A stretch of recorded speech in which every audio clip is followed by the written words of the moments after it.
melakukan hubungan suami istri di siang hari Ramadan dalam keadaan puasa dilakukan dengan sengaja merupakan pembatal yang paling berat hukumannya. Berhubungan suami istri di siang hari Ramadan dengan sengaja, sadar dia puasa, tidak lupa, maka ini adalah pembatal yang paling berat hukumannya. Kenapa dikatakan berat? Karena berhubungan suami istri, maka konsekuensinya ada 3. Selain bertobat dengan sebenar-benarnya tobat, yang kedua mengqadha di hari selain Ramadan, yang ketiga membayar kafarah. Bismillahirrahmanirrahim.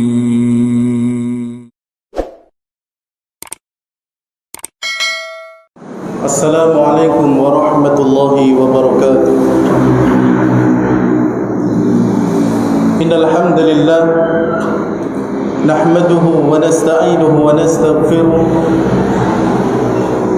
wa na'udzu billahi min shururi anfusina wa min sayyiati a'malina.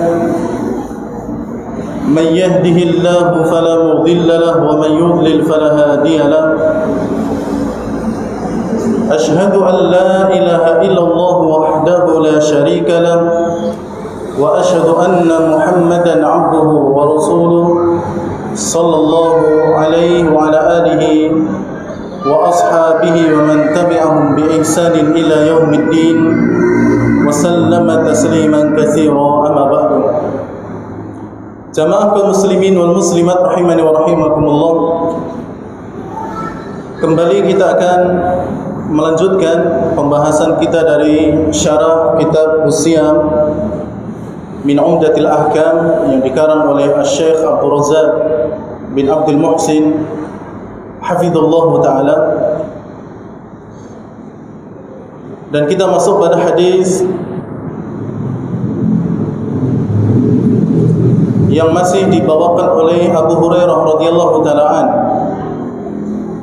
sahabat yang berasal dari suku Daus dari negeri Yaman, dan beliau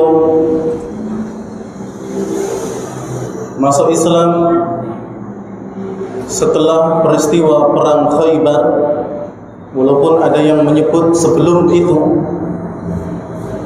Dan kebersamaan Abu Hurairah radhiyallahu taala anhu dengan Nabi sallallahu alaihi wasallam hanya sekitar 4 tahun. Beliau bertemu dengan Nabi tahun ke-7 Hijriah.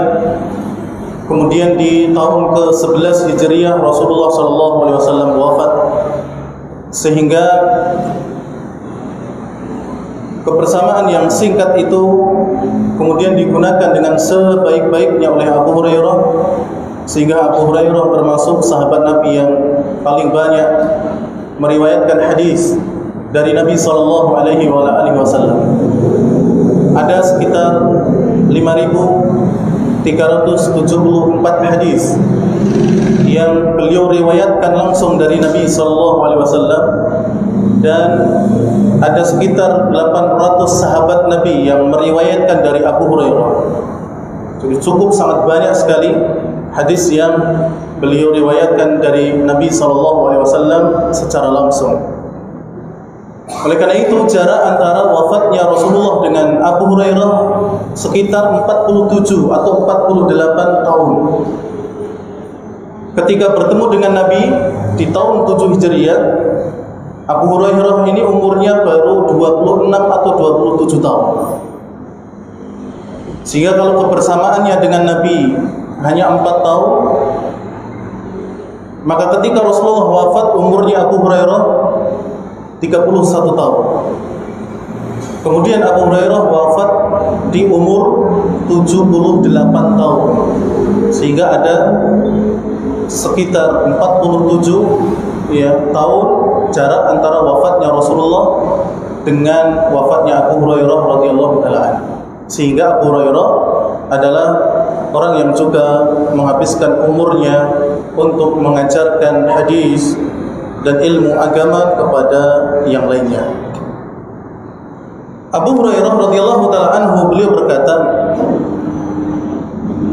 "Bainama nahnu julusun 'inda an-nabi sallallahu alaihi wasallam ijja'ahu rajulun."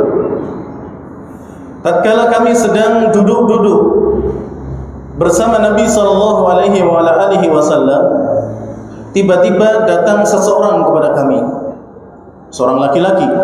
Faqala, lalu laki-laki ini mengatakan, "Ya Rasulullah, halaktu." Wahai Rasulullah, sungguh aku telah celaka. Sungguh aku telah melakukan perbuatan yang besar. Sungguh aku telah binasa, wahai Rasulullah. Qala malak.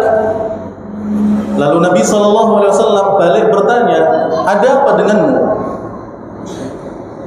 Kenapa kamu mengatakan demikian?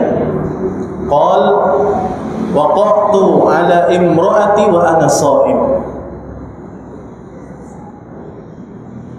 Saya berhubungan badan dengan istriku, wahai Rasulullah, padahal aku dalam keadaan berpuasa. Fi Ramadan, di siang hari Ramadan.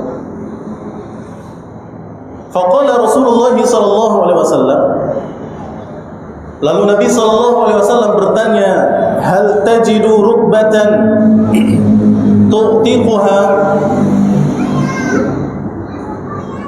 Apakah kamu memiliki budak atau memiliki harta yang bisa kamu belikan untuk membebaskan budak? Qala, laki-laki ini menjawab, "La." Tidak, wahai Nabi sallallahu alaihi wasallam. Aku tidak punya budak. Aku juga tidak punya harta untuk membeli dan membebaskan budak. Qala, lalu Nabi kembali bertanya, "Hal tastati'u an tasuma syahraini mutatabi'ain?" Apakah kamu mampu berpuasa 2 bulan berturut-turut? Qala, la. Tidak, wahai Nabi sallallahu alaihi wasallam. Qala fa hal tajidu id'ama 60 miskina? Apakah kamu memiliki makanan atau harta yang bisa dibelikan makanan kemudian diberikan kepada orang miskin sejumlah 60 orang? Qala la. Tidak, wahai Nabi sallallahu alaihi wasallam. Qala, lalu Abu Hurairah mengatakan, famakasan Nabi sallallahu alaihi wasallam. Maka Nabi sallallahu alaihi wasallam terdiam ketika itu. Fabaina nahnu ala dalik, dan ketika kita dalam posisi demikian, ya, ada yang bertanya, dijawab Rasulullah bertanya, dijawab orang itu, ada obrolan di situ. Langsung tiba-tiba Rasulullah diam. Ketika kami dalam keadaan itu, utiyan Nabi sallallahu alaihi wasallam bi'araqin fihi tamrun. Tiba-tiba datang seseorang, disebutkan adalah orang Ansor, membawa satu keranjang besar yang berisi kurma. Qala, lalu Nabi sallallahu alaihi wasallam bertanya, aina sa'il? Mana orang yang tadi bertanya?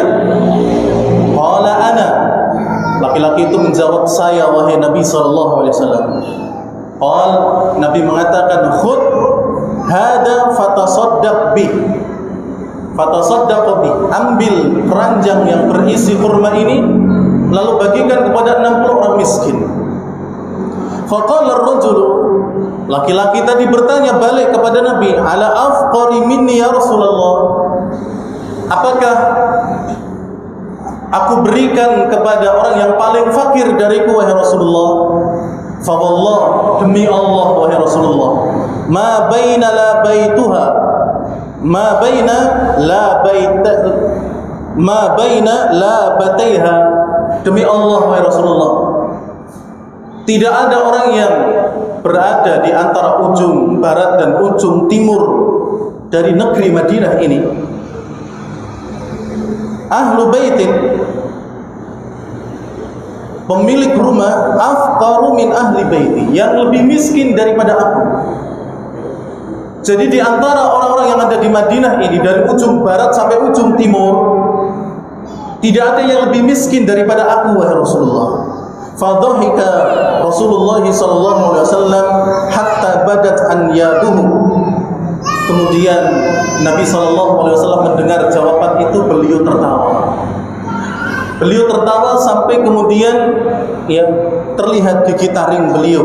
Summa qala, kemudian Nabi sallallahu alaihi wasallam mengatakan, "At'imhu ahlak." Kalau begitu bawa satu keranjang ini yang isinya kurma, bawa ke rumahmu, berikan kepada keluarga, beri makan mereka.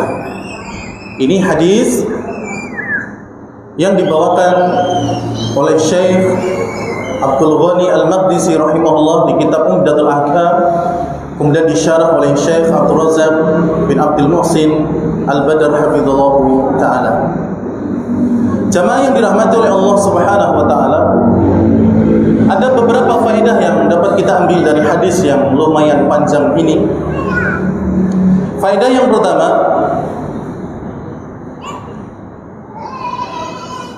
disebutkan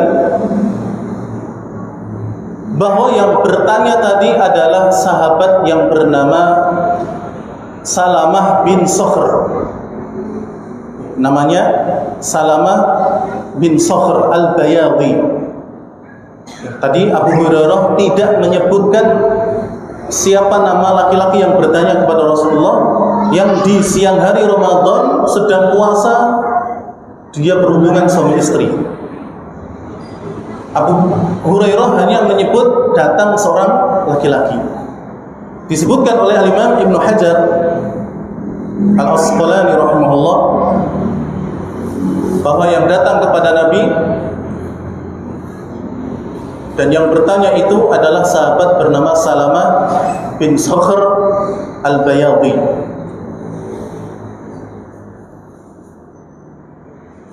Faedah nomor 2,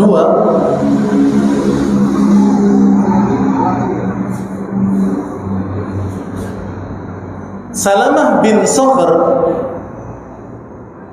mengakui bahwa perbuatannya itu sengaja. Ya, Salamah bin Sokhr Al-Bayadhi radhiyallahu ta'ala an mengakui bahwa perbuatan dia berhubungan suami istri di siang Ramadan itu sengaja, sadar dan bukan lupa.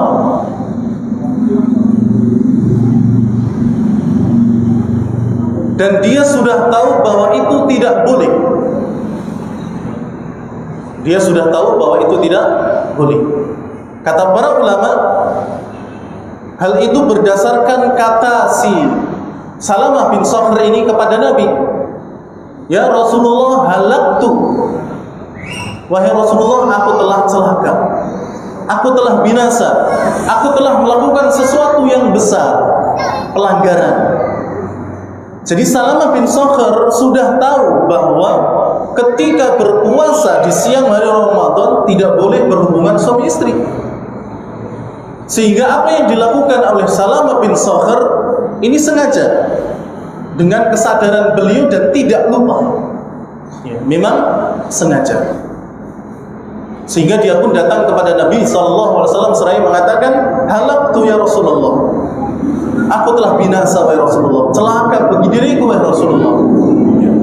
Aku telah melakukan pelanggaran berat, ya, pelanggaran besar. Kemudian jamaah yang dirahmati oleh Allah Subhanahu wa taala,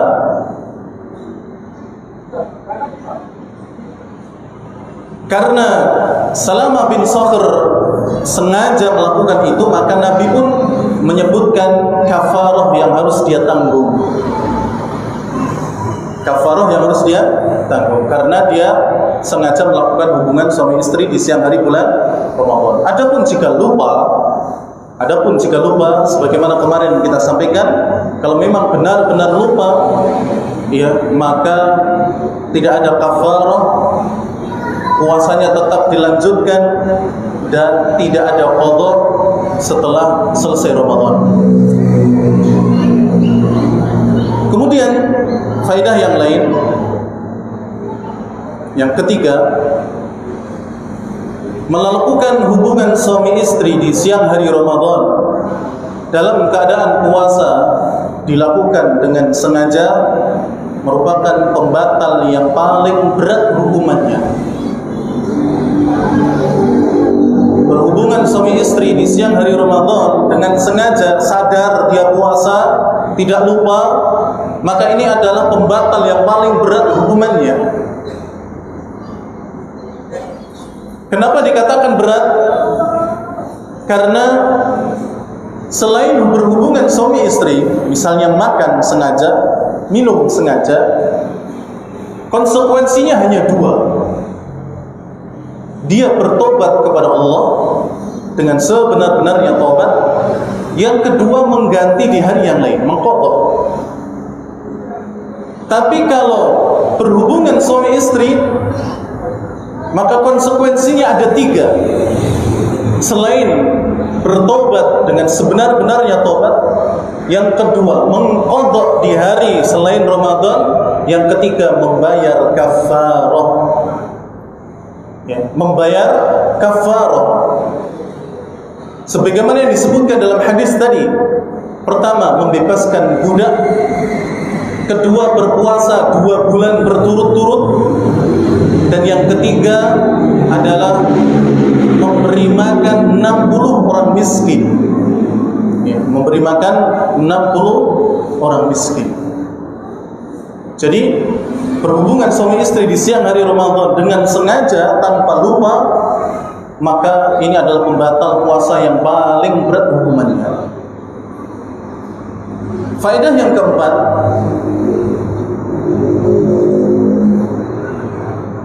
tiga kafarah yang disebutkan oleh Nabi dalam hadis,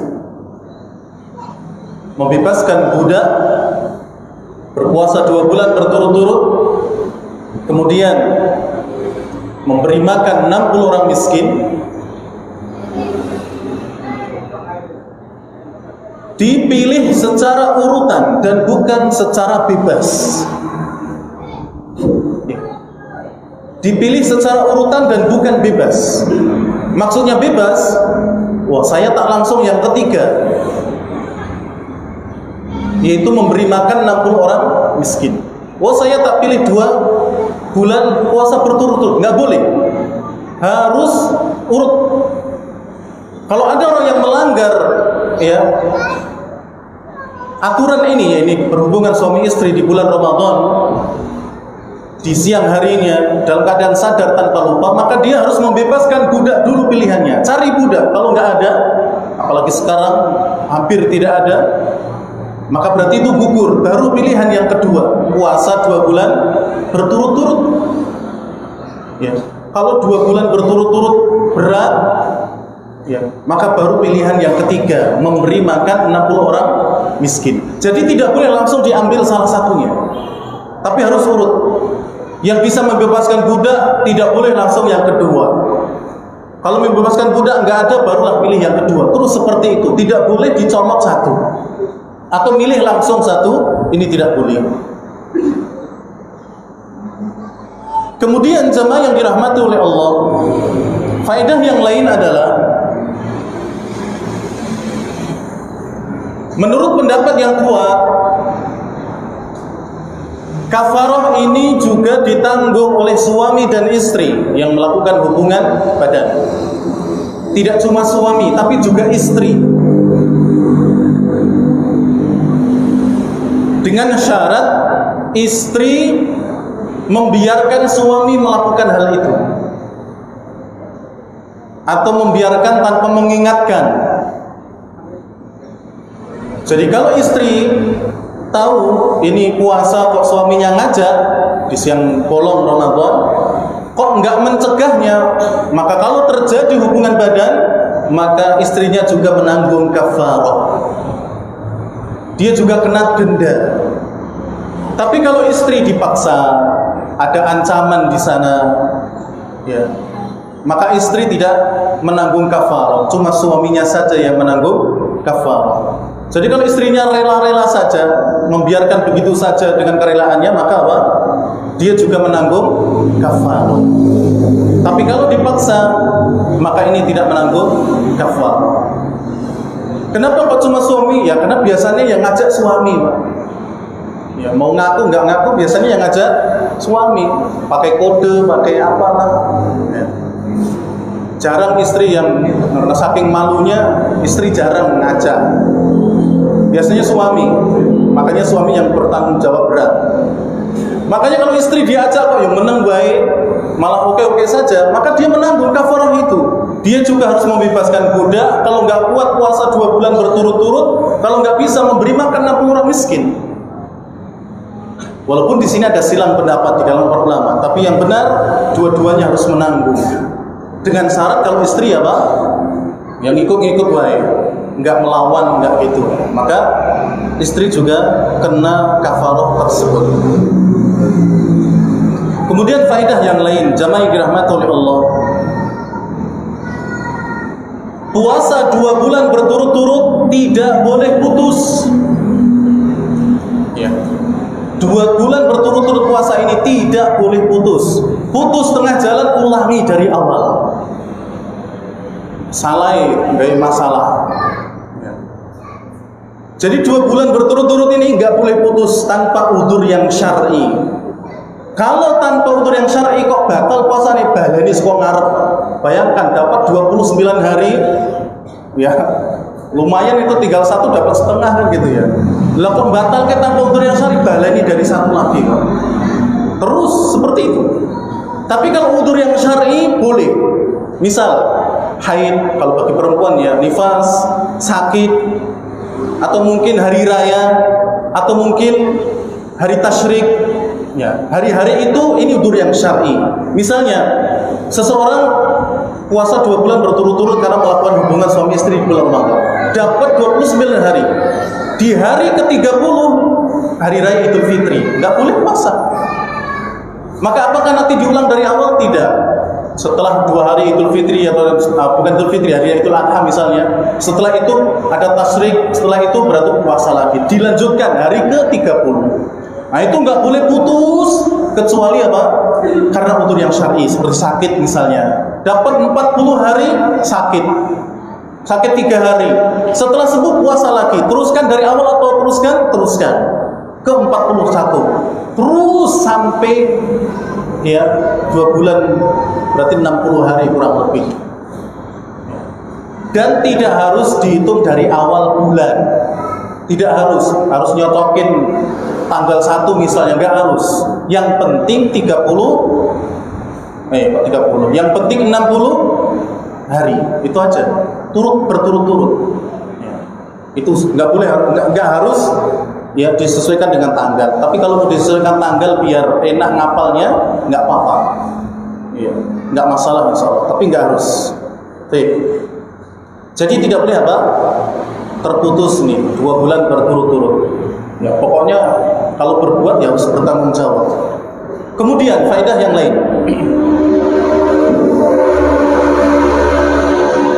Memberi makan 60 orang miskin boleh sekaligus boleh dicicil. Nah, kalau yang memberi makan ini boleh dicicil, Pak. Boleh dicicil. Mungkin sehari atau hari ini orang 5, besok lagi orang 5 lagi, jadinya sudah 10, terus boleh dicicil. Sekaligus juga boleh. Tapi catatannya harus beda orang.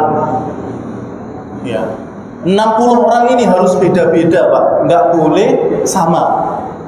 Misalnya hari pertama ngasih si A, hari kedua ngasih si A lagi, ini dihitung 1 Mas ya. Tapi kalau diberikan ke orang lain si B, maka 2. Jadi 60 orang ini nggak boleh sama, Pak. Beda dengan membayar fidyah atau bayar zakat, zakat fitri. Itu boleh diberikan kepada 1 orang saja. Misalnya bayar fidyah, dia 30 hari tidak puasa, dia kewajibannya bayar fidyah, maka setiap hari ngasih makan si A, hari berikutnya makan si A, memberi makan si A terus. Atau kalau nanti dijamaahkan dengan membayar paket beras misalnya langsung dikasihkan si A, boleh. fidyah. Zakat fitri juga boleh diberikan kepada satu orang. Tapi kalau 60 orang miskin karena bayar kafarah harus beda-beda. Kok berat sekali? Yo salah melakukan kesalahan. Itu aja. Suruh nahan sampai tenggelam matahari saja kok yo ora kuat. Makanya jangan ya macam-macam gitu. Maka kafarahnya berat. Ya, kafarahnya berat. Adapun ukuran dia memberi makan orang miskin sebanyak 60 ini adalah satu orang itu 1 mud.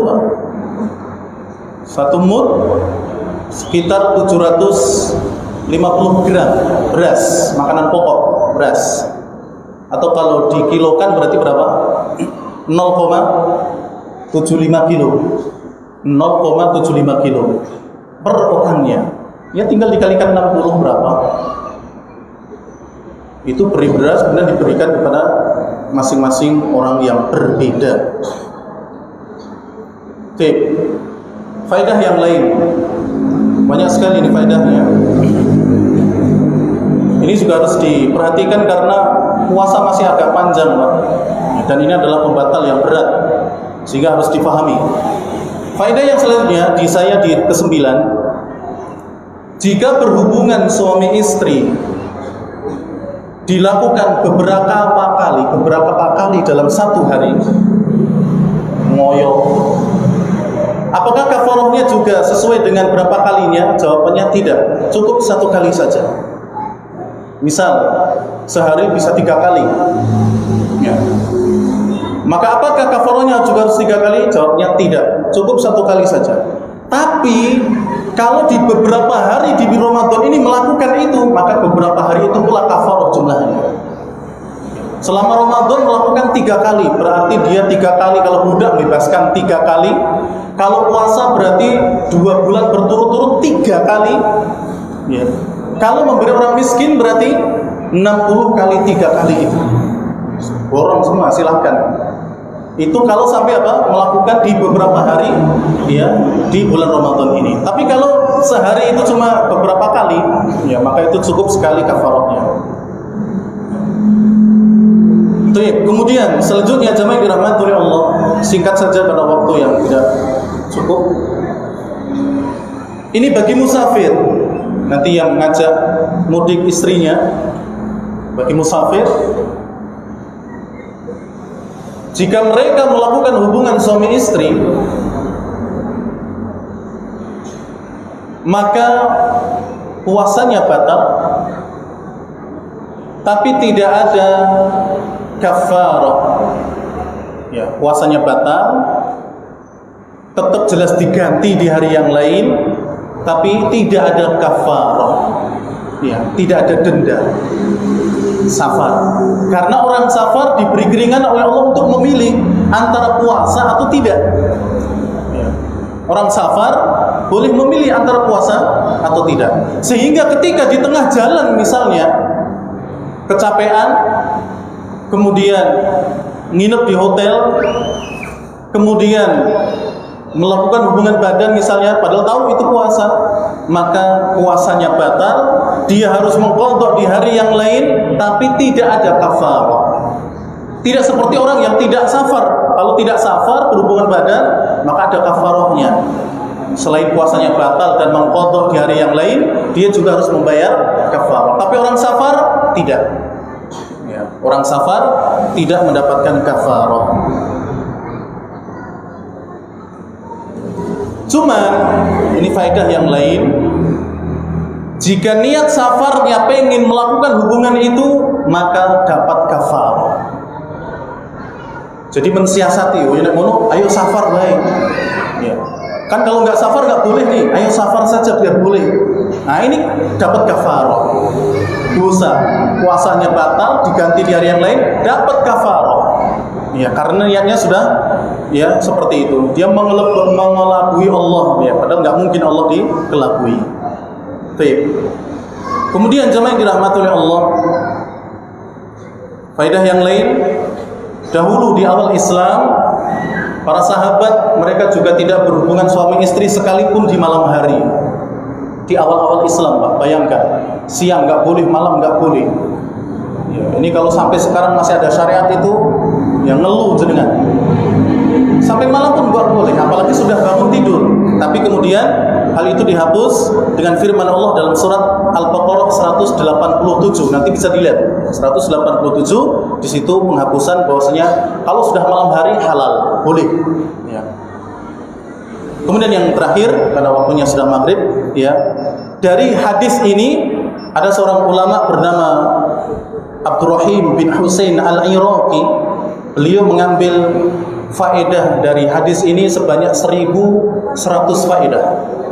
Ya, 1001 faedah dari hadis yang ini, dan Masya Allah itu luar biasa, menunjukkan bahwa ulama hadis juga mereka sibuk dengan faedah dari pembagian fikih yang bisa mereka dapatkan. Wallahu taala a'lam bishawab.